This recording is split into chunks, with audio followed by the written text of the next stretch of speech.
Thompson with the Pro Video Coalition, joined by Dale here with Small HD, and we're going to look at some new monitor releases here.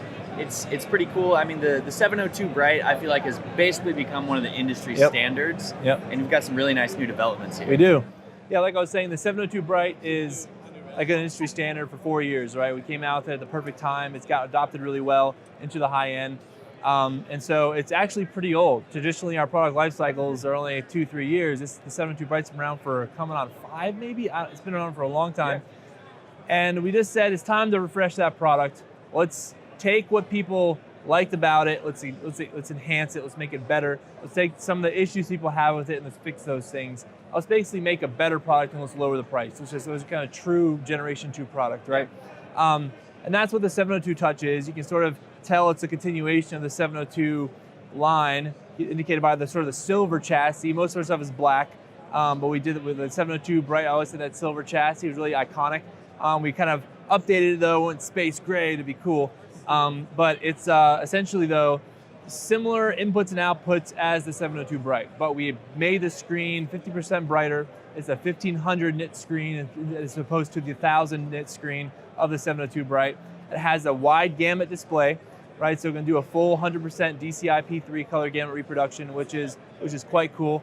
And it's touchscreen, obviously indicated by the name 702 Touch, right? So first time we're starting to really get more and more into this touchscreen realm, just because it just opens up more to possibility in terms of what you can do with the monitor. It's just a really I could see right away that even just when you touched it, it's the same familiar like UI. Yep, and when we designed the UI, we designed it to work with touchscreen just as well as it worked with remotes or buttons, right, and vice versa. So it's all natural, right? I mean, just scan around, swipe around, swipe between pages. It just works really well.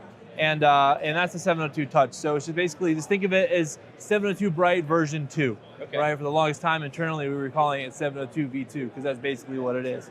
So, but you said it comes in at a lower price point than the 702 originally did. Yep, originally, nice. 702 Bright came out at $14.99. It remained $14.99 for quite a long time. Because it's because only recently we reduced it.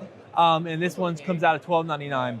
And it handles battery and power a lot better than the 702 Bright. I don't know if you remember, the 702 Bright actually didn't have a physical power input, right? You had to have like battery eliminators, the DC adapters and stuff. Well, this has a wide volt barrel input, but it also has interchangeable, natively mounted battery plates. So we have, by default, the Sony L series, a dual Sony L series battery on the back. Battery plate on the back, but also can accept gold mount, V mount plates as well. So are you telling me that to power this, I don't have to use an LPE6 no, to you don't. VTAP? No, you don't. And those ruin almost on every shoot. I know. Okay. Yeah. That right there is almost like the main selling point. No exactly. That's what I meant by we fixed some of those problems, right? Power was a big one on the 702 Bright. The bracket we had to make to have it accept professional batteries was like a monstrosity. I hated that thing. And so it's just a refined version of the 702 Bright. It feels a little more compact too. It is, it nice, is. Nice. Okay, and then this has some really interesting features. The Cine 7. This is gonna almost force, I feel like, some Arri camera owners to buy this monitor. So tell us, what does this add? So the Cine 7 is essentially a more pro version of the 702 Touch. It's aimed at the higher end folks with Arris and Reds and Venices and things like that. It has a brighter screen than the 702 Touch. It's 1800 nits instead of the 1500. Same gamut, right? So the same wide gamut display. It's all black to be more pro, and then it has a LEMO port instead of a barrel, right? And still wide voltage, and an Ethernet jack. And that's where it gets interesting. The Ethernet jack allows it to plug into Alexa Mini LF, and Amira, and control it via the touchscreen. So we have this really slick UI that it just looks so good. It works so good. You probably want to go look at it. So you got start, stop, and your standard 6, 3 on top, 3 on bottom configuration. So the UI sort of matches what you see on the side of the camera. I mean, especially when you're using like the Alexa Mini, now the Alexa Mini LF on a gimbal or something like that, it's really hard to control the camera. So now this is your monitor, as well as camera control. That's crazy. Exactly, and in that particular scenario, right, we also make a remote that you can buy that sticks on the side here. and that's actually Bluetooth. And so you can actually just mount it to the monitor and use it like an attached button module, but you can also detach it anytime and use it as a remote. So if you want to stick that on the handle of your gimbal or tripod or whatever and be able to control your monitor wirelessly or remotely, you can do that. Yeah. And so that's specific to the Cine 7, which is a pretty cool functionality. So it's just a really, again, just great all-around product. And like you said, we shrunk this thing down. It's a 7-inch screen, but we shrunk it down. Feels like a 5-inch Yeah, monitor. exactly. That was really key for us. We really intentionally did that, right? Because a lot of comparable 7-inch monitors just have massive bezels and are really big and bulky. This thing is slim, it's small, X, Y, and Z. It's solidly built, all milled aluminum frame. So yeah, just fantastic little monitor.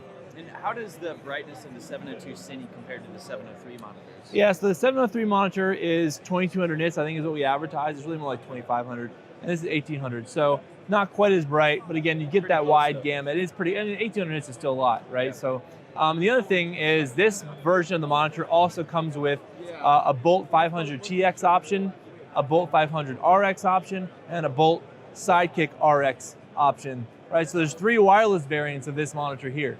Okay. So it's really cool. You get the transmitter version.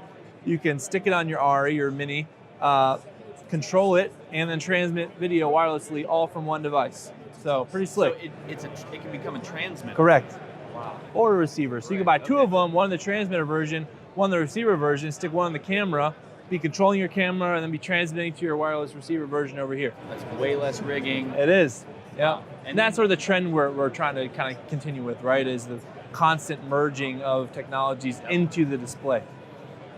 And the connectivity for this monitor to like an Airy, for example, or Venice or Red in the future is Ethernet, correct? Yeah.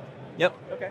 Yep. So pretty plug and play. Yeah, it's gigabit Ethernet. So I know the Red requires gigabit Ethernet so it'll support that. Yeah. Okay. All right. Very good. Thanks so Yep. much, Dale. Absolutely. Yeah.